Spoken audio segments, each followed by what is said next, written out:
नमस्कार दोस्तों।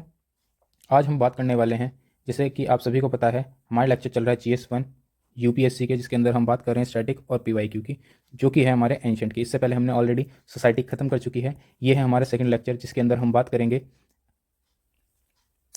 First lecture जो था वो हमारा था हड़प्पन सिविलाइजेशन के बारे में, और आज हम इसी को कंटिन्यू करते हुए अपना आगे बढ़ते हैं। तो इसमें आ जाता हमारा पॉटरी। पॉटरी क्या है? पॉटरी एक ऐसी चीज़ है जो कि हमारा फूड और वाटर को स्टोर करने के लिए यूज़ होती थी, जिसको क्ले से बनाया जाता था और उसको हार्ड बनाया जाता था थ्रू हीट।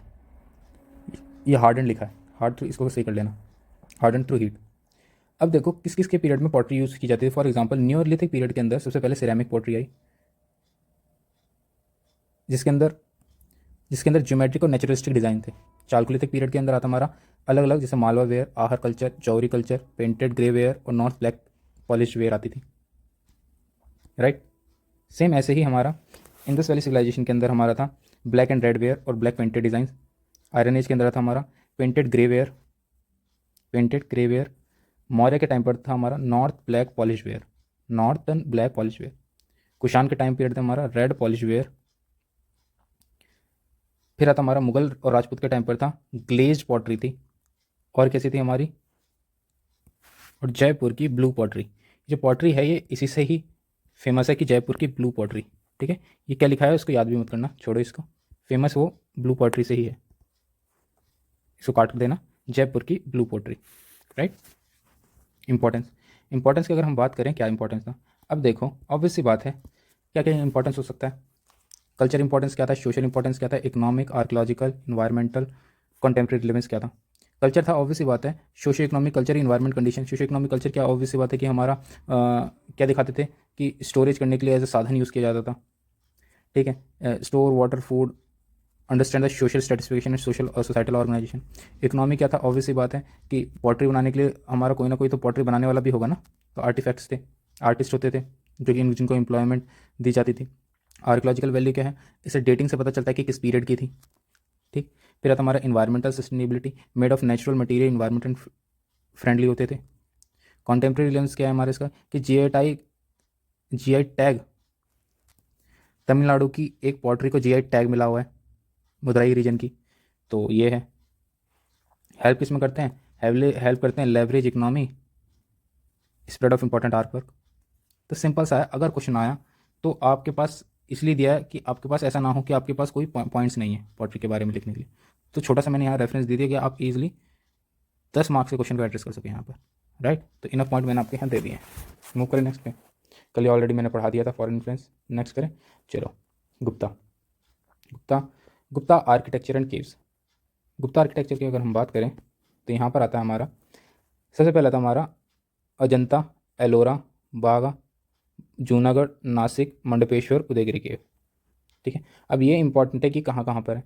अजंता एलोरा महाराष्ट्र में है, बागा हमारा एमपी के अंदर है, जूनागढ़ गुजरात के अंदर है, नासिक और मंडपेश्वर दोनों महाराष्ट्र के अंदर है, उदयगिरी हमारा एमपी के अंदर है। अब इसके अंदर क्या क्या था आप नॉर्मल उसमें लिख सकते हो। अब ऐसा क्वेश्चन आए तो ऐसी सिचुएशन के अंदर आप क्या करोगे, ऐसी सिचुएशन के अंदर हम करेंगे कि गुप्ता पीरियड का टाइम पीरियड लिख देंगे इंट्रोडक्शन में, राइट। और उसकी केव से रिलेटेड और उसकी आर्ट से रिलेटेड या आर्किटेक्चर से रिलेटेड हम सब इसमें पढ़ लेते हैं क्या क्या है। जैसे कि अजंता के अंदर जो फेमस पेंटिंग है हम सभी को पता है, कौन सी, बदमपानी। चलो देख, अजंता के अंदर फ्रेस्को पेंटिंग पाई जाती है, फ्रेस्को वॉल पेंटिंग, जो कि नेचुरलिज्म को शो करती है, natural painting. Absence of blue colour, यहाँ ब्लू कलर नहीं होता है। और यहाँ पर थीम है किस, क्या है, जातका स्टोरीज, जातका स्टोरी आप पता ही है, बुद्धिज्म की जो स्टोरीज होती थी, पास्ट लाइफ ऑफ बुद्धा, उससे रिलेटेड जातका स्टोरीज होती थी। वहाँ पर क्या है, 29 केव है, जिसके अंदर 5 हिनायना है और 24 महायाना है। आपको पता है हिनायना महायाना का, अगर आपने प्रीलिम्स में ऑब्वियस बात थोड़ा बहुत भी पढ़ा है। तो फॉरेन ट्रैवलर्स कौन कौन से थे, आए थे, फाहिन आए थे और हुइंगसांग आए थे। पैट्रोनेज कौन सा था, हमारा वकाटा किंग का था। और सेम जो पेंटिंग थी, यहाँ पर पेंटिंग थी, एक तो हमारा सिबली जातक पेंटिंग, दूसरा हमारा डाइंग प्रिंसेस, फ्लाइंग अप्सरा, पदमपानी। स्कल्पचर्स कौन से थे, एक तो महापरिवाना और बुद्धा स्कल्पचर बना हुआ है, नाग किंग एंड हिज कंसॉर्ट वो बना हुआ है। तो अगर इसके अंदर अगर हमको पॉइंट बनाने हैं तो वैसे तो पॉइंट तो बहुत सारे बन जाएंगे, 1 2 3 4 5 6 7 7 पॉइंट बन जाएंगे, और 7 पॉइंट के भी सब पॉइंट्स बन जाएंगे। कितने, एक तो स्कल्पचर्स में बन जाएगा, ये स्कल्पचर्स कौन से थे, पेंटिंग कौन सी थी, पैटर्नेज किसका था, कौन कौन ट्रैवलर्स आए थे। वैसे आर्किटेक्चर में तो ये ट्रैवलर्स तो नहीं लिखेंगे, ऑब्वियसली बात है, केस के अंदर हम ये लिख सकते हैं। तो बेसिकली ये नहीं है पूरा पूरा कहाँ से उठाया गया है, ये हमारे प्रीलिम्स की नॉलेज है, राइट। तो उसमें से उठाया गया है, उसमें से आप देख सकते हैं। मैक्सिमम आपको पता ही होगी, मैंने ऑलरेडी आपको बता दिया। आर्ट एंड कल्चर के अंदर जितना आपका प्रीलिम स्ट्रॉन्ग होगा उतना ही आपका मेन स्ट्रॉन्ग हो जाएगा, क्योंकि उसके अंदर बहुत ज़्यादा फैक्ट्स चाहिए होते हैं। तो ये सारे ऑलरेडी फैक्ट्स ही हैं, फैक्ट्स ही हैं। आ जाएँ दूसरे पे, फिर आता है एलोरा के अंदर 34 केस थी, जिसके अंदर 17 ब्राह्मण, 12 बुद्धिस्ट और 5 हैं। क्या ये याद रखने की ज़रूरत है? नहीं, ज़रूरत नहीं है। बस आपको ये याद रखने की ज़रूरत है कि चलो एलोरा के अंदर, ठीक, कि 3 टाइप की केव, जैसे ब्राह्मण, बुद्ध और जैन टाइप की हमारी केव्स पाई जाती हैं। क्या वो जैन केव्स हैं या बुद्धिस्ट केव है या ब्राह्मण केव है? डिफरेंस बिटवीन अजंता और एलोरा, देखो अजंता जो है वो स्टिल है, यानी कि सीधी खड़ी हुई है। एलोरा थोड़ा स्लैंट है, स्लैंटिंग पोजीशन पे है। सेम जिसके उसके अंदर क्या है, हमारा presence of courtyard, even triple storey building भी है, इसके ऊपर एक और बिल्डिंग है एलोरा के अंदर। अब देखो ये हमारा आर्ट एंड कल्चर के आर्किटेक्चर से आगे कि केव कौन कौन सी थी हमारा, कि वहाँ पर विश्वकर्मा केव मिली है, नीलकंठ मिली है, रावण की खाई मिली है, दशावतार मिली है, कैलाश टेम्पल मिली है, राइट। तो सेम आप याद कर सकते हैं। तो इसको मैंने याद करने का खुद से एक निकाला था कि सबसे पहले शिव, आपको सभी को पता है कि रावण जी शिव के बहुत बड़े भक्त थे। और आपने ये भी स्टोरी पढ़ी होगी कि जो लंका थी, सोने की लंका, वो रावण ने किसी से मांगी थी एज ए वरदान में, तो भगवान जी से ही मांगी थी। तो वो उसकी इस पहले से नहीं थी, रावण की। तो ये वाली स्टोरी को मैंने कनेक्ट किया और क्या किया कि नीलकंठ, इसको बोलते हैं शिव जी को, इनका भक्त कौन था, हमारे रावण, रावण की खाई, नीलकंठ, ठीक है। और जो रावण की जो लंका थी, सोने की लंका, इसको बनाया किसने था, विश्वकर्मा ने बनाया था, ठीक है। और नीलकंठ जी कहाँ रहते हैं हमारे, कैलाश में रहते हैं, तो कैलाश टेम्पल। तो ऐसे याद कर लिया था मैंने, तो आप भी थोड़ा ध्यान से ऐसे करके याद कर लेना। सेम वहीं पर आता है कैलाश टेम्पल, जो था किसने बनाया था, राजकोटा में। एक इसे ये मोनोलिथिक है, कृष्णा वन के द्वारा बनाया गया था। ये छोटे सी ये प्रीलिम्स की नॉलेज है। सेम जैन केव्स भी हैं, जैसे कि हमारा इंद्र सभा, जगन्नाथ सभा। अब जाता हमारा यहाँ पर बागा केव, बागा के अंदर बुद्धिस्ट साइट है, ठीक है, भागनी रिवर के पास है। केव कौन सी आती है, रंगमहल, राइट। ऐसे ही सेम है हमारा जूनागढ़, जैसे कि हमारा आता है हिंदू और बुद्धिस्ट, जो कि हमारा उपारकोट केव है। तो अगर सीधा गुप्ता पीरियड के हमारे केव्स के बारे में बताया, तो हर एक के अंदर सारी केव्स हैं हमारी। इसके अंदर भी केव्स के बारे में कहीं ये लिखा हुआ है, ये लिखा हुआ है, ये लिखा हुआ है, ये लिखा है, ये लिखा है, पांडवलेनी केव, स्कल्पचर्स लिखे हुए हैं। तो आप इन सब से कहीं ना कहीं ईजिली आपको मिल जाएंगी चीज़ें। जूनागढ़ के उपारकोट केव्स हैं, ठीक है। फिर यहीं पर आता है नासिक के अंदर हमारा पांडवलेनी केव है, जिसके अंदर 24 बुद्धिस्ट केव है। इसके अंदर हिनायना पाई जाती है, महायाना नहीं पाई जाती है। इतना सब डिटेल लिखने की मेंस में तो जरूरत नहीं है, बट हाँ प्रीलिम्स के लिए इंपॉर्टेंट है ये सारी चीज़ें। एब्सेंस ऑफ बुद्धा इमेज होती है, only symbol of motive. Same Mandapeshwar है, तो ब्राह्मणिकल। अभी देखो यहाँ पर थोड़ा इसको याद करना है, तो इसको याद कर लो कि बुद्ध की इमेज नहीं पाई जाती। ऑब्वियसली बात है, इमेज की नहीं पाई जाती कि यहाँ की हिनायना नहीं पाई जाती है, महायाना नहीं पाई जाती। तो महायाना के टाइम पर ही तो बुद्ध की इमेज आई थी, उससे पहले तो उनको एज ए टीचर माना जाता था, राइट। तो ये भी चीज़ है, उससे पहले तो आइडल वर्शिप होती नहीं थी।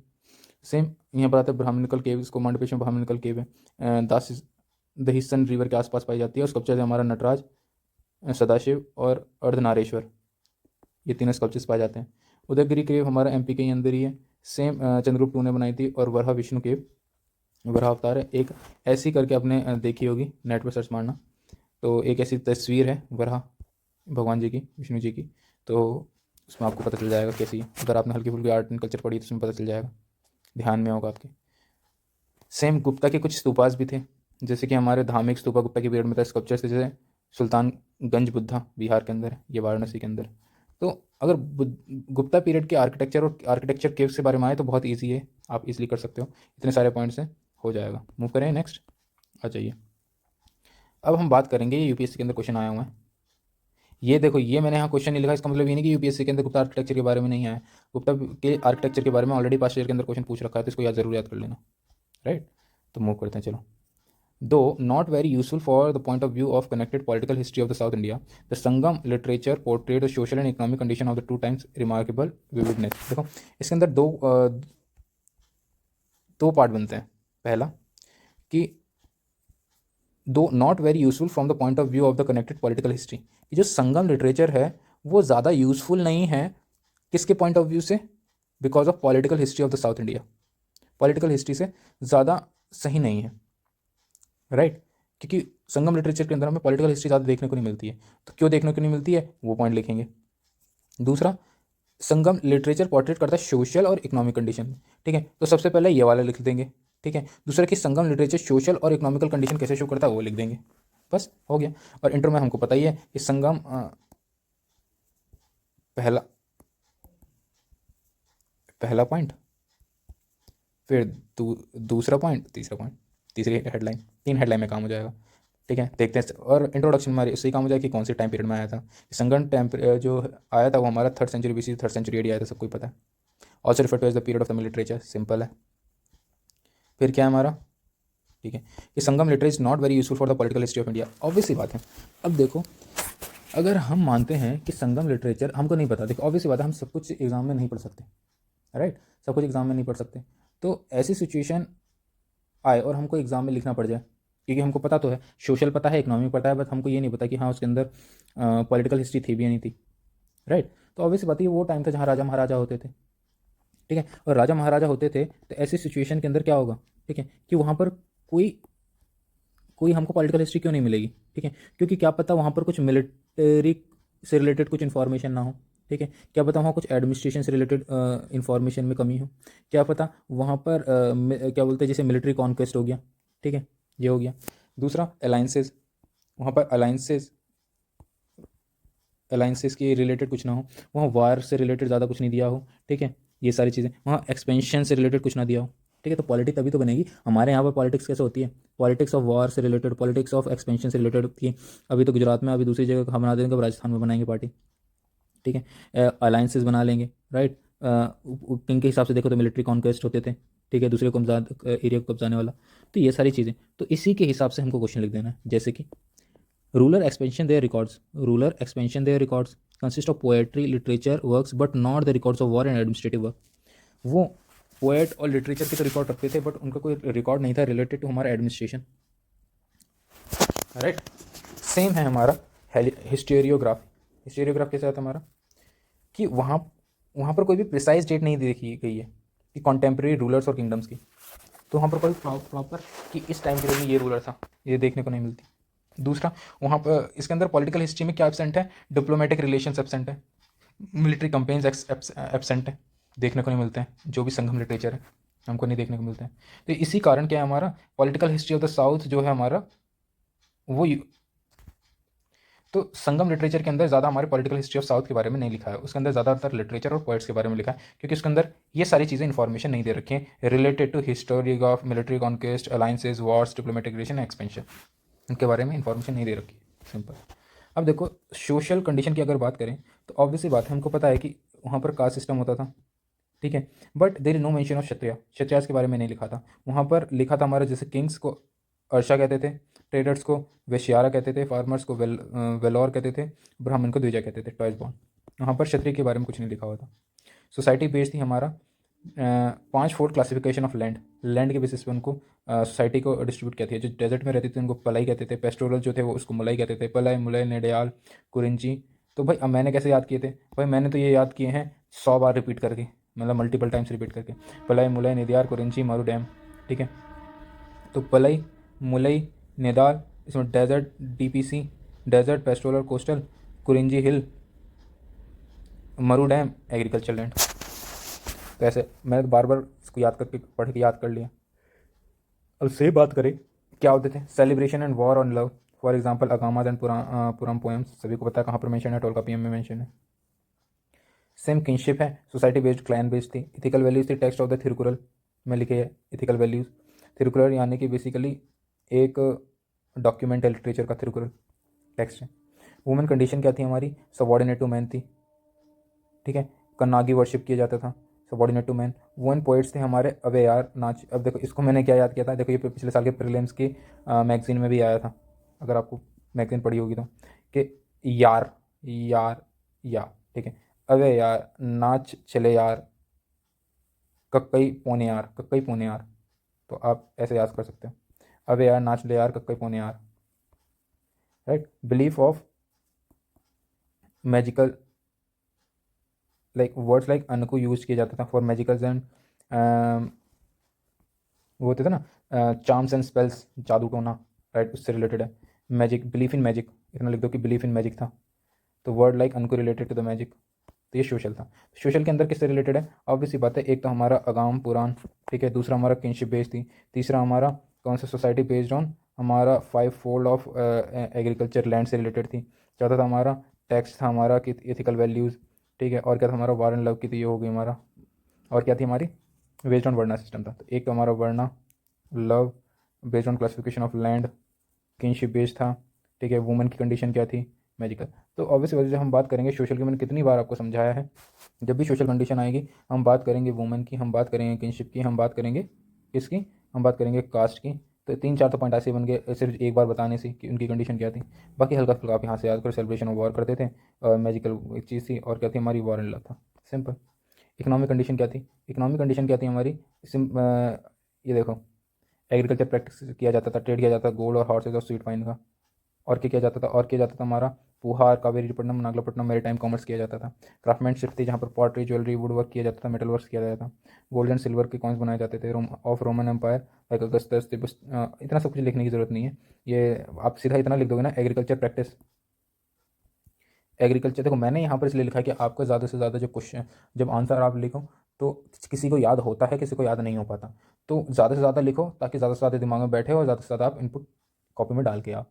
अगर मैं यहाँ पर 2 ही शब्द लिखूंगा तो आप 2 में से सिर्फ एक ही याद कर पाओगे, 10 लिखूंगा 10 में से 5 तो याद कर ही लोगे, राइट। तो एग्रीकल्चर था, मैरीटाइम था, तो मैरीटाइम से रिलेटेड ट्रेड हो सकता था, क्राफ्टमैनशिप थी, ठीक है, गोल्ड सिल्वर के कॉइन थे with the Roman empire, simple. ये याद ना भी करोगे तो इट्स ओके, कोई दिक्कत नहीं है।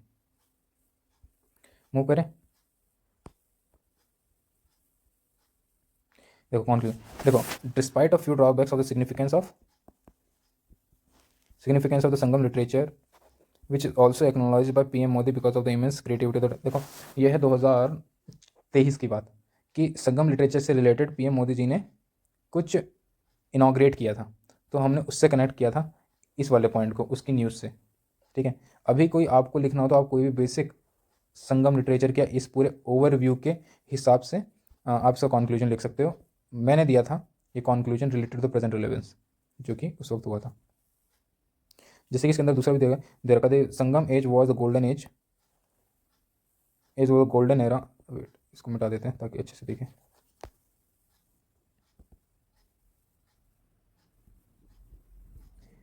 Golden era of Tamil culture led the foundation of polity, economy, literature and identity. Simple कि संगम जो वो था, एक संगम एक एज, एक गोल्डन एज थी, गोल्डन एरा था तमिल कल्चर के लिए, जिसने फाउंडेशन रखी थी पॉलिटी, इकोनॉमी और लिटरेचर, उसकी आइडेंटिटी फाउंडेशन रखी थी। सिंपल है, कुछ ज़्यादा की बात ही नहीं करी हमने, या फिर आप करंट से रिलेवेंस भी दिखा दिया और मैंने नॉर्मल बेसिक इंट्रो भी दिखा दिया। अब आता है evaluate the nature of bhakti literature and its contribution to the Indian culture, कि भक्ति लिटरेचर का कॉन्ट्रीब्यूशन क्या है इन भारत के कल्चर के अंदर। तो भक्ति लिटरेचर से वही चीज़ बताइए, इंट्रोडक्शन में आपका टाइम पीरियड होता है 18 से 17 सेंचुरी, जहाँ पर the nature of most a part of India, mostly all affect, जहाँ पर इसने हर एक पार्ट, इंडिया के पार्ट को अफेक्ट किया। नेचर की बात करें तो इसका नेचर लिख देंगे कि जो भक्तिज़म और जैनिज़्म था वो कैसे शुरू हुआ था। जो भक्तिज़म और जैनिज़्म था वो क्या था, हमारा रैशनल और ऑब्जेक्टिव था, तर्कसंगत था, वस्तुनिष्ठ था, एम्फेसाइज करता था हमारा वर्च्यू ऑफ रैशनैलिटी, फॉर जैसे कि हमारा Bijak of Kabir, wiping out the evil such a superstition, superstition को हटाने की बात करता था, यानी कि वो रैशनल था, सुपरटिशन को हटाने की बात करता था। प्रमोट करता था आइडिया ऑफ इगैलिटेरियनिज्म, ठीक है, एकेश्वरवाद, यानी कि against discrimination based on pollution and purity के अगेंस्ट था। जैसे हमारा रविदास के और रविदास के, रविदास कौन थे हमारा, टैनर, जो कि थे हमारा बेसिकली किसको बोला जाता है, टैनर बोला जाता है हमारा profession of cobbler, profession of cobbler, ठीक है, सर बोला जाता है बार बार को। तो यहीं पर यही चीज़ है कि उन्होंने ये चीज़ की इंपॉर्टेंस दी, एकेश्वरवाद, आइडिया ऑफ सिंगल डाइटी, ठीक है, इक्वालिटेरियनिज्म, इक्वालिटी, एकेश्वरवाद, सिंपल सुप्रीम डाइटी होता है, जहाँ पर एग्जाम्पल सगुन, निर्गुण, भक्ति सेंट आए वहाँ पर। Use of vernacular language use की जाती थी, यानी लोकल लैंग्वेज को प्रमोट किया गया। जैसे एकनाथ ने मराठी, यानी कि एकनाथ हमारे अराउंड 14 सेंचुरी पीरियड थे महाराष्ट्र के अंदर। चैतन्य महाप्रभु बंगाल के रीजन के थे। इससे चैतन्य महाप्रभु से एक यूपीएससी का पीवाई भी ऑलरेडी पूछा गया, पूरा 10 मार्क्स से 15 मार्क्स का था इसी में। तो वो out of the box question होते हैं। बट हाँ, आप थोड़ा बहुत तो लिख ही सकते हो कि आप भक्तिज़म जैनिज़्म से इसको रिलेट कर सकते हो, बंगाल से रिलेट कर सकते हो, चैतन्य महाप्रभु हम विष्णु डिवोटी थे उससे रिलेट कर सकते हो। तो ऐसा नहीं है कि आप कुछ नहीं लिख सकते, राइट। आपको प्रीलिम्स की नॉलेज है, आप कुछ ना कुछ तो लिख सकते हो। सेम ऐसे सेम 2025 क्वेश्चन के अंदर आया था, चंडेला से रिलेटेड एक क्वेश्चन आया था। चंडेला से रिलेटेड हम प्रीलिम्स की कितनी नॉलेज यूज़ कर सकते हैं, बहुत सारी कर सकते हैं। ये ऑब्वियसली बात है, चंडेला कहाँ पर था, हमारा एमपी के अंदर था, ठीक है। इसके फाउंडर कौन थे, नानुक थे। तो और किसके टाइम पीरियड में होता, कौन सा टेम्पल था हमारा, ठीक है। उससे रिलेट कर सकते हैं, जैसे लाइक खजुराहो टेम्पल था, खजुराहो की हम वो लिख सकते थे। जो भी पेंटिंग्स या फिर स्कल्पचर्स बने हुए हैं, इरोटिक पेंटिंग्स या इरोटिक स्कल्पचर्स बने हुए हैं, राइट, कामसूत्रा उससे रिलेटेड कर सकते थे। तो बहुत सारी ऐसी चीज़ें था, हम उसका टाइम पीरियड बता सकते थे। ऐसा नहीं कि हम बिल्कुल नहीं लिख सकते थे, बट हाँ थोड़ा डिफिकल्ट होता है कि हम उसके लिए 2 पेज भर दें। बट हाँ, थोड़ा कहानी तो बना के लिखनी ही पड़ती है। जब हमारे पास 5 पॉइंट हमारे पास लिखने के लिए हैं तो उसको बेस्ट यूटिलाइजेशन तो करना ही पड़ेगा, क्योंकि ऐसे तो क्वेश्चन बहुत सारे हैं और आप प्रॉपर नहीं कर सकते इतने सारे क्वेश्चन। तो आपको बेहतर नॉलेज ऑन टाइम लगानी ज़रूरी है। सेम आ जाता है हमारा oppose of ritualistic worship, witness by Buddhist Jain, removal of casteism के ऊपर काम किया, मास मूवमेंट था, ऑब्वियसली बात है, Sikkim founder of Guru Nanak, free movement of the ritual ceremony like Ravidas said, मन चंगा तो खोती में गंगा। सेम। अब आता है हमारा कंट्रीब्यूशन क्या रहा, कंट्रीब्यूशन कहाँ रहा, कंट्रीब्यूशन का रहा in develop the new language like Maithili Awadhi Bhojpuri, growing cultural activities like Chaitanya Mahaprabhu ने कीर्तन को ओरिजिनेट किया, शंकरादेव ने सतरिया डांस को किया। अब देखो शंकरादेव कहाँ थे हमारे, ये आसाम के थे। इससे क्वेश्चन आ जाए तो आपको थोड़ी बहुत नॉलेज तो होगी, ठीक है। तो उससे रिलेट कर देंगे प्रीलिम्स की नॉलेज से। Immense of new culture tradition like Sikhism, Sufism, bhaktism, philosophy contribution हुआ हमारा जो लाइक शंकरादेव वेदांता फिलोसफी, ठीक है। दूसरा शंकरादेव ने शंकराचार्य वेदांत फिलोसफी, रामानुज विशिष्टद्वैत, माधवाचार्य द्वैताद्वैत। अब देखो इन सब का मतलब क्या होता है, ऑलरेडी मैंने प्रीलिम्स में करवाया, आप उसमें ज़रूर देख लेना, प्रीलिम्स के नोट्स में आपने पढ़े भी होंगे इनका मतलब क्या होता है। वेदांता इम्फेसाइज करता है नॉलेज पर, ठीक है। विशिष्ट अद्वैत करता है हमारा क्वालिफाइड मोनिज्म को, राइट। और आचार्य देव द्वैताद्वैत, द्वैता अद्वैत, द्वैत में अद्वैत, यानी कि दोनों द्वैत भी है अद्वैत भी है। तो ये आप जब प्रीलिम्स पढ़ेंगे आपको ऑलरेडी पता चल जाएगा। सेम आ जाता है हमारा कल्चर यूनिफिकेशन ऑफ इंडिया, ठीक है। कल्चर यूनिफिकेशन में हेल्प करी, ऑब्वियसली बात है 8th सेंचुरी 7th सेंचुरी तक ऑलमोस्ट ऑल पूरी कंट्री के अंदर फैल गया था, तो कल्चर यूनिफिकेशन में बहुत ज़्यादा हेल्प करी है। सेम स्पिरिचुअल अवेकनिंग, बीजक, ठीक है। अब देखो ये क्वेश्चन जो है आपको याद कैसे रहेगा, सिंपल सी बात है। बहुत सारे हैं, आप चैतन्य महाप्रभु से देख लो, ठीक है, कीर्तन से याद कर लो, ठीक है, कीर्तन से याद कर लो। जैसे कि बहुत इक्वालिटी को, काफ़ी लोगों को मास मूवमेंट लेके चले, इक्वालिटी को लेके चले, एक ईश्वरवाद को लेके चले, वर्नाकुलर लैंग्वेज को, अलग अलग लैंग्वेज को प्रमोट किया। आपने एनसीईआरटी के अंदर मैप देखा होगा, आप उस मैप को याद कर लो, आपको भक्तिज्म पूरा याद हो जाएगा। सिमिलरली उनका कंट्रीब्यूशन क्या था, नई लैंग्वेज कल्चर आइडेंटिटी को प्रमोट करना था, न्यू कल्चर ट्रेडिशन को प्रमोट करना, फिलोसफी कंट्रीब्यूशन था हमारा शंकरदेव इन सब का, कल्चर यूनिफिकेशन और स्पिरिचुअल अवेकनिंग था। अब देखो सेम इवेल्युएट के लिए बोला है तो ऑब्वियस बात है इसका थोड़ा नेगेटिव पॉइंट ऑफ व्यू भी बताएंगे, क्योंकि अब नेगेटिव पॉइंट ऑफ व्यू इसका क्या हो सकता है कि हाँ इसने प्रमोट तो सब कुछ किया, बट ये कुछ चीज़ों में दिक्कत इसमें ये थी कि जैसे शंकरादेव जो थे उनकी जो फिलोसफी थी वो वेरी डिफ़िकल्ट टू अंडरस्टैंड थी आम लोगों के लिए, तो वो ज़्यादा काम नहीं करी, राइट। अब देखो ये जो भक्तिज़म जैनिज़्म है, सॉरी भक्तिज़म है, वो कास्ट और सुपरस्टिशन को हटा नहीं पाया, नहीं कर पाया, फेल्ड रहा पॉलिटिकल अवेकनिंग करने के लिए, पॉलिटिकल अवेकनिंग में फेल रहा। और भक्तिज्म ने ब्रदरहुड को तो प्रमोट किया, जैसे कि Sikkim open for all community, dargah for all region, right. मगर कहीं ना कहीं इन चीज़ों में मात खा गया कि वो सुपरटिशंस को, कास्ट को, सुपरटिशंस को, उनकी वेदांता फिलोसफी की और पॉलिटिकल अवेकनिंग करने में कहीं ना कहीं पीछे रह गया, राइट। तो जो भक्तिज़म का रोल है, आप कंक्लूजन में ये लिख सकते हो कि जो भक्तिज़म का रोल है वो बहुत इंपॉर्टेंट रोल है, जो इंडिया को यूनाइट करता है और उसकी एक हेल्प करता है उसको नेशनल आइडेंटिटी को बनाने को, मेंटेन करने के लिए। ये भी शो करता है प्रमोट करके उसकी कल्चर डाइवर्सिटी को, through through promoting vernacular languages, अलग अलग लैंग्वेजेस को प्रमोट करके, राइट। ये कॉन्टेम्प्रेरी रिलेवेंस आ गया, कॉन्टेम्प्रेरी रिलेवेंस, ठीक है। ये डाइवर्सिटी को प्रमोट करता है भक्तिज़म लिटरेचर, ठीक है।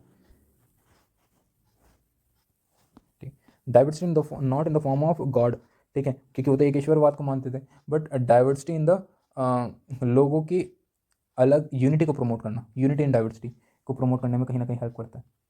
और ये भी है क्योंकि सिंपल हमको यहाँ पर दिख रहा है कि डेवलप न्यू लैंग्वेज, ठीक है, प्रमोट वर्नाकुलर लैंग्वेज। देखो यूज़ ऑफ वर्नाकुलर लैंग्वेज, ठीक है, वर्नाकुलर लैंग्वेज सिर्फ एक थोड़ी थी, जैसे मराठी थी, बंगाली थी, संस्कृत थी, तो हम इससे कहीं ना कहीं इसको प्रमोट करते थे। तो ऐसे ही कहीं ना कहीं करके हम इसका एक बेसिक कंक्लूजन बना सकते हैं। होप आपको समझ में आया होगा। अब बात कर लेते हैं एक क्वेश्चन सूफिज्म के बारे में। अब देखो भक्तिज्म से रिलेटेड अगर कोई भी क्वेश्चन आता है तो आप बहुत आसानी से इसको कर लोगे। नेक्स्ट पे आते हैं, चलो यह है Sufism. Sufism Sufism and medieval mystic saints जो थे वो फेल्ड हो गए to modify either the religious idea of practice और the outward structure of the Hindu और मुस्लिम सोसाइटी टू एप्रिशिएबल, कि जो हमारा सूफी सेंट है वो कैसे फेल्ड हो गया टू पेनिट्रेट इन हिंदू और मुस्लिम सोसाइटी के अंदर ना जाने में, उसको outward structure of the Hindu Muslim society to any appreciable extent. Comment करके बताओ, समझ में आ रहा है क्वेश्चन? कि जो सूफीज और मिडिवल मिस्टिक सेंट्स हैं वो फेल्ड हो गए to modify either the religious idea और प्रैक्टिसेस और outward the Hindu and Muslim society. कि जो सूफी और मिडिवल सेंट्स थे वो रिलीजियस आइडिया और प्रैक्टिसेस को चेंज करने में फेल हो गए मुस्लिम और हिंदूज़ की, राइट? कैसे हुए वो बताओ। तो पहले इंट्रो देख लेते हैं। अब इंट्रो हमारे 3 टाइप के इंट्रो हैं इसके अंदर। आप बताया इसलिए यहाँ पर इसलिए गया क्योंकि आप कोई से भी इंट्रो के लिए फिक्स ना हो कि हमको ऐसे इंट्रो डालना है, ठीक है, मगर बेसिक एक ही है, टाइम पीरियड बताना, ठीक है, वो आपका हमेशा साथ देगा। जैसे ये लिख दो, Sufi and medieval mystic saints brought a revitalisation the Indian society, यानी पुनरुद्धार या फिर रिवाइवल करना इंडियन सोसाइटी को। However they fail to bring the change the deeper extent of the deeper level. देखो सूफीज़म और मिडिवलिज्म मिस्टिक सेंट्स थे, revitalisation में हेल्प किया इंडियन सोसाइटी को, मगर वो डीपर एक्सटेंट में जाने में फेल हो गए। नॉर्मल, ठीक है, चलो। दूसरा क्या है, जो ओरिजिन था सूफीज़ का वो बेस्ड ऑन सोफा से आया था, जिसका मतलब है प्योर। दो सेंट हुआ lived pure life and initiated the world came to be known as Sufis. उनको सूफीज कहते हैं, जो प्योर लाइफ और इनिशिएटेड लाइफ जीते हैं, राइट? तो ऐसे एक लिख दो। और सबसे मस्त और सबसे बढ़िया एक ही है, कौन सा है, जो मैंने ऑलरेडी बताया कि जो सूफीज़म स्टार्टेड हुआ इंडिया के अंदर अबाउट 11 से 12 सेंचुरी के अंदर, specially in Lahore, but it brought in revitalization of Indian society. However they are fail to bring the change the deeper extent. Same हम देखो, मैंने आपको हमेशा ये बताया कि आपको क्वेश्चन को अपने इंट्रो से कैसे कनेक्ट करना है, ठीक है, कि बात यही कर रहा है कि हमने टाइम पीरियड बता दिया, मगर इसमें भी बात कर रहा है कि वो कैसे फेल हो गया, हमको यही बताना है। तो आगे हमने ये देख लिया कि वो उसका रिवाइटलाइजेशन जो था इंडियन सोसाइटी के अंदर हुआ, तो मगर वो फेल हो गया हमारे डीपर जाने में, हमारे रिलीजन या मुस्लिम हिंदू में उसको समझने में डीपर जाने में फेल हो गया। कैसे हो गया बात करते हैं। जैसे कि Sufis and medieval mystic saints are failed to modify inner and outer structure of the Muslim society. कैसे हुआ, जैसे vulnerable discrimination, reach, thoughts and ideas, lack of organize structure, ठीक है। अब क्योंकि अंदर ये क्योंकि चलो कैसे देखो, वनरेबल डिस्क्रिमिनेशन ऑब्वियसली बात है हमारी इंडियन सोसाइटी के अंदर या मुस्लिम, जहाँ पर हिंदू और मुस्लिम में क्यों फेल हो गया, क्योंकि यहाँ पर जेंडर बाइसेस बहुत होते थे, like sati, talaq, patriarchy, Muslim patriarchy, division of classes था, दलित, सरिया सुन्नी के बीच में क्लैशेस, इक्वालिटी में problem, like higher class and lower class problems है। रीच क्यों नहीं कर पाया, because of localized in nature था, राइट? ये शंकरदेव असम के अंदर ही था, ठीक है। वर्नाकुलर लैंग्वेज, वर्नाकुलर लिमिटेशन थी, like Marathi, Assamese, Bengali, diversity in the language थी, यानी कि सिंगल एक कोई लैंग्वेज नहीं थी कि जिससे उसको फैलाया जा सके, ठीक है, एक ही सिंगल वो था, रीच नहीं हो पाई। Not able to give alternative, उन्होंने कोई अल्टरनेटिव नहीं दिया उसको फॉलो करने के लिए। जैसे कि जैसे फॉर एग्जांपल अगर हम जैसे लोग वैदिक सोसाइटी के अंदर हिंदू को छोड़ के बुद्धिज़्म में क्यों कन्वर्ट होने लगे, क्योंकि बुद्धिज़्म ने उसको एक नया पाथ दिया for moving to the salvation in term, जो कि निर्वाणा की तरफ, यानी कि वो भी एक तरह से हिंदू का साल्वेशन हुआ ना, कि कैसे आप बिना कर्म कांड के कैसे साल्वेशन प्राप्त कर सकते हो, कैसे निर्वाणा प्राप्त कर सकते हो, ठीक है। तो ऐसी situation same similar to that of कि उसने कुछ भी एज अ अल्टरनेटिव नहीं दिया, किसने, सूफीज़म ने, राइट?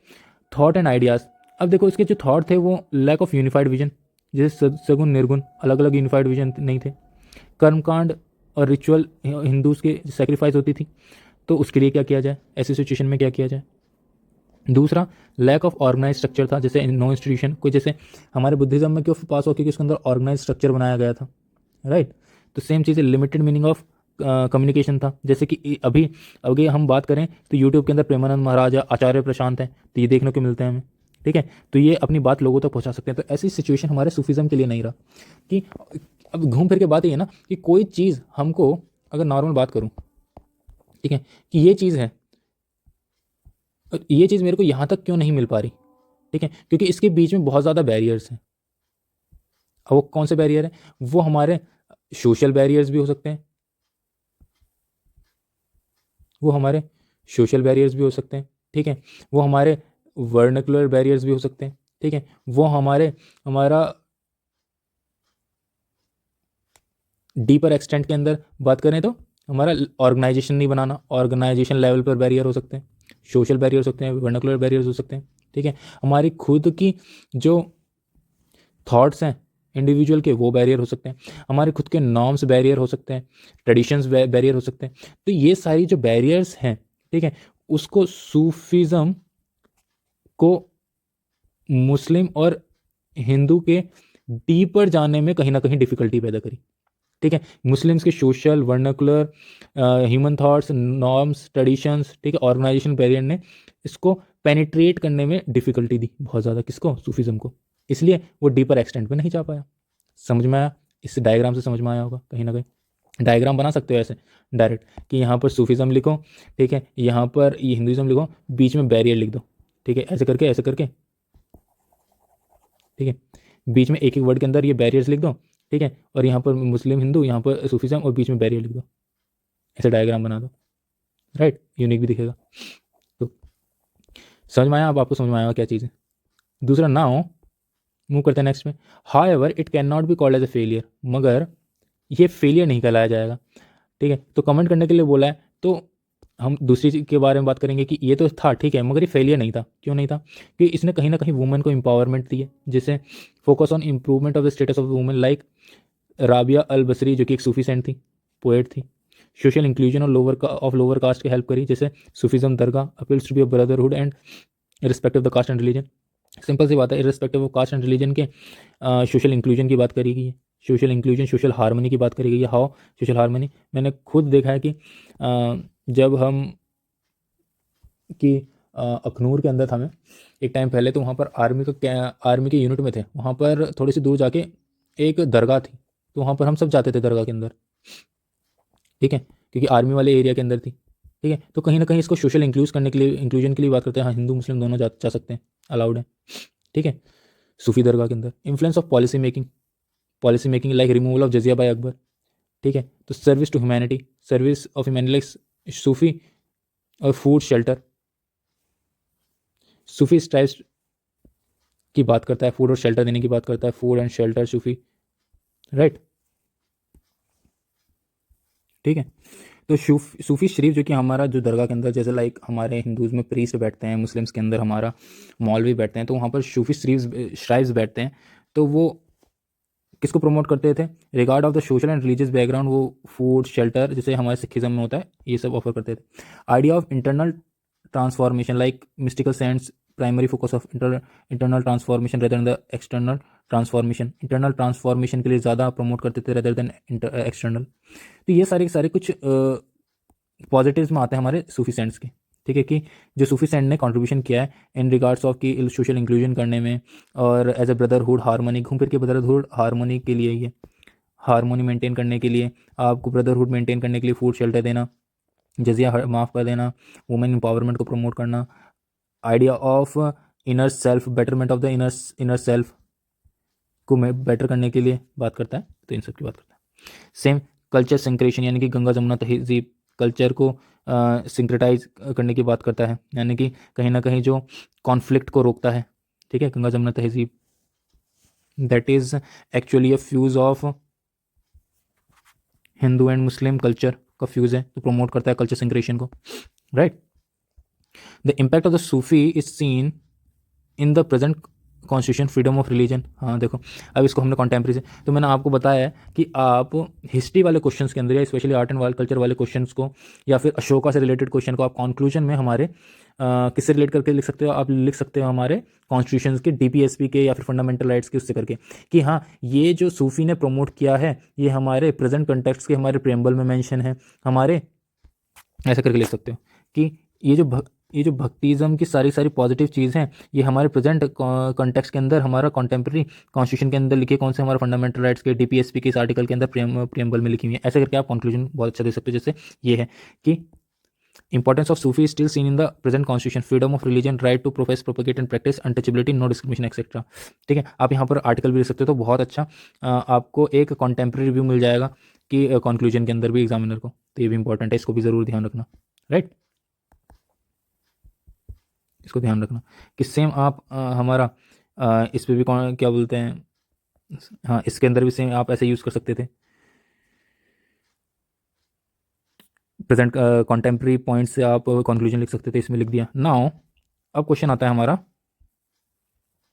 कि इंडियन फिलोसफी के अंदर जो tradition played a significant role in conceiving the shape of monuments. ठीक है, कि जो हमारे ट्रेडिशन है वो कैसे इंपॉर्टेंट रोल प्ले करते हैं मॉन्यूमेंट्स और उसकी आर्ट फॉर्म्स, इंडिया के अंदर उसकी मॉन्यूमेंट्स और उसके आर्ट फॉर्म्स को। ठीक है, कैसे करते हैं, चलो बात करते हैं कि जो इंडियन फिलोसफी और ट्रेडिशन का रोल क्या है in conceiving Indian art and architecture, या फिर इंडियन आर्ट। जब भी हम आर्ट की बात करेंगे तो सिंपल सी बात है, मॉन्यूमेंट्स की बात कर रहे हैं या आर्किटेक्चर की बात करें तो इसके हमारे यहाँ पर केव्स आती हैं, टेम्पल्स आते हैं, स्तूपास आते हैं। ठीक है, तो जब पास्ट की बात करेंगे तो इसके अंदर हम क्रोनोलॉजी यूज़ कर सकते हैं। हाँ जी कर सकते हैं। सबसे पहले केव होते थे, फिर हमारा मौर्य आया तो पिलर्स आए, फिर हमारा बुद्धिज़्म आया तो स्तूपास आए। ठीक है, ठीक, फिर ये टेम्पल्स वाली चीज़ें आई, फिर सिक्किज़म आया। तो ऐसे कॉन्टेम्प्रेरी करके आप याद कर सकते हैं इसको। एक केव्स के अंदर हमारा मौर्य पीरियड के अंदर चैत्य विहार आता है, पिलर जो थे हमारा धम्म फिलोसफी इंपॉर्टेंट है, स्तूपा के अंदर बुद्धिज्म फिलोसफी आई। ठीक है, प्रमोट करती है कि कौन सी, अब देखो इसमें कैसे याद करेंगे, देखो आपने कितनी सारी फिलोसफी सुनी है, फिलोसफी जिसके अंदर हमारा एक तो हमारा धम्म फिलोसफी पिलर्स में थी, बुद्धिस्ट फिलोसफी स्तूपा, टेम्पल के अंदर आता हमारा Nagara style, Dravidian Vesara style Gupta के पीरियड के अंदर थी, सिखिज्म आर्किटेक्चर के जो था हमारा most accepted philosophy of brotherhood या influence from the Islam dome architecture. मैंने आपको ऑलरेडी बताया था, ये क्या बोलते हैं, सिखिज्म हमारा इस्लाम डोम से काफ़ी ज़्यादा प्रभावित था, तो उन्होंने अपने जो गुरुद्वाराज हैं वो ऐसे बनाए। राइट, आर्किटेक्चर में तो कैसे मॉन्यूमेंट्स शेप कर रहा है, कैसे हमारी फिलोसफी शेप कर रही है हमारे मॉन्यूमेंट्स को, समझ में आ रहा है। राइट, तो उसको देख लेते हैं, वो करते हैं। अब आर्ट कैसे करिए, तो जब आर्ट की बात करेंगे तो इसके अंदर हम बहुत सारी चीज़ों की बात करें, जैसे इसमें आ जाता है हमारा पेंटिंग, योगा मुद्राज, राइट, व्हील धर्म चक्र परिवर्तन, बुद्धा फिलोसफी को। ठीक है, बुद्धा फिलोसफी धर्म चक्र परिवर्तन, फिर आता है पेंटिंग जो होते हैं हमारे जातक के स्टोरीज, पदम पानी और हमारा डाइंग प्रिंसेस, फ्लाइंग अप्सरा। राइट, और हमारे जातक स्टोरीज को दर्शाता है। सेम योगा मुद्रा हमारी मीनाक्षी टेम्पल के अंदर देखा गया है, हमारा एग्जाम्पल के रूप में देखें तो फिर आता हमारा केव्स पाई जाती हैं हमारी, जैसे लोमश ऋषि केव, कहाँ पर है, हमारे बिहार के अंदर है।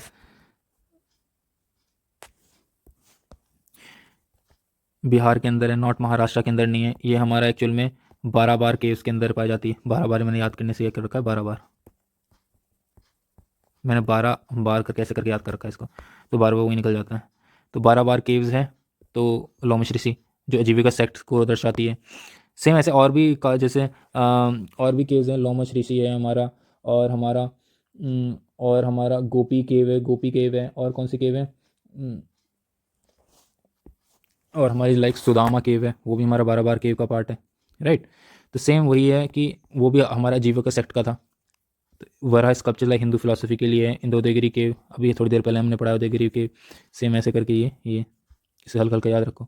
तो सबसे पहले तो हमारा धर्म, बुद्धिज्म में धर्म चक्र परिवर्तन, फिर योगा मुद्रा, फिर केव्स, आर्ट ऑन केव्स, ये आर्ट लिखा है, right, art on caves, Varaha sculpture, ये सब योगा मुद्रा। Thus, importance of Indian philosophy not only show the India only but also the adopting the world। हाँ, जैसे कि यहाँ पर हमने किसका रिलेवेंस दे दिया, करंट का रिलेवेंस दे दिया। ठीक है, कि जो हमारी इंडियन सोसाइटी है वो केवल इंडिया के अंदर फ्लोरिश नहीं है, वो इम्पैक्ट डाल रही है हमारी आउट ऑफ द वर्ल्ड। जो कि फॉर एग्जांपल जैसे हम योगा को 21 June as a yoga international yoga day बना रहे हैं। ठीक है, वो बाहर भी इम्पैक्ट डालती है। ठीक है, ऐसा करके। तो जहाँ पे देखो आपने ये नोटिस किया होगा कि मैंने जो भी कंक्लूजन है ना, आर्ट एंड कल्चर के, आर्ट और कल्चर की कंक्लूजन को मैंने बेसिक क्वेश्चन प्लस उसके साथ करंट जोड़ दिया है, ठीक है। या तो बेसिक क्वेश्चन और या तो उसके साथ मैंने क्या बोलते हैं हमारा पॉलिटी जोड़ दिया है, ठीक है, ठीक है। या फिर जब कुछ नहीं जोड़ा तो नॉर्मली, तो आप 3 तरीके से इसका कंक्लूजन लिख सकते हो। और इंट्रो तो मैंने आपको बता ही दिया कि आप टाइम पीरियड लिख दो, काम हो जाएगा, ठीक है। और ये इंपॉर्टेंट है कि क्वेश्चन को कैसे ब्रेक करना है, ठीक है, वो मैंने 8 आपको समझा ही दिए। क्वेश्चन को अच्छे से पढ़ना है, टिक लगाना है, जैसे मैं टिक लगाता हूँ चीज़ों को, जैसे मैंने यहाँ करके फिलॉसफी, जैसे कि बात करी हमने यहाँ कि फिलॉसफी और ट्रेडिशन के बारे में बताना है, ठीक है, कैसे कर रही हैं, शेप कर रही हैं मॉन्यूमेंट्स को और आर्ट को, ठीक है। तो ये जो फिलॉसफी और ट्रेडिशन पहले मॉन्यूमेंट्स को कैसे कर रही हैं, फिर आर्ट को कैसे कर रही हैं। आर्ट में कौन कौन सी आर्ट हो सकती हैं, हमारी पेंटिंग्स हो सकती है, हमारी केव्स हो सकती हैं, केव के अंदर जो भी चीज़ें हैं, हमारी योगा मुद्रा हो सकती है, हमारी आर्ट ऑन केव्स हो सकती है, वरहा स्कल्पचर्स हो सकते हैं आर्ट के अंदर, बहुत सारी चीज़ें हो सकती हैं। मॉन्यूमेंट्स के अंदर हमारी केव्स हो सकती हैं, और क्या हो सकते हैं हमारे पिलर्स हो सकते हैं, और क्या हो सकते हैं हमारे स्तूपास, टेम्पल्स और आर्किटेक्चर, ये सब हो सकते हैं, टेम्पल्स हो सकते हैं, ये सब हो सकते हैं, राइट। आई होप आपको समझ में आ गया होगा। अब जाता हमारा लिटरेचर। तो इंडियन लिटरेचर एक न्यू टॉपिक है, तो मुझे लगता है इसको हमको कल करना चाहिए। इंडियन लिटरेचर को कल हम पूरा इंडियन लिटरेचर ख़त्म कर देंगे यहाँ तक। फिर ज़्यादा इसके अंदर कुछ है नहीं, क्योंकि हमने ऑलमोस्ट सब कुछ प्रीलिम्स में ये सारी चीज़ें हम पढ़ रखी हैं। फिर आर्किटेक्चर पर जाएंगे, फिर हमारा चीज़ें ख़त्म हो जाएंगी, राइट।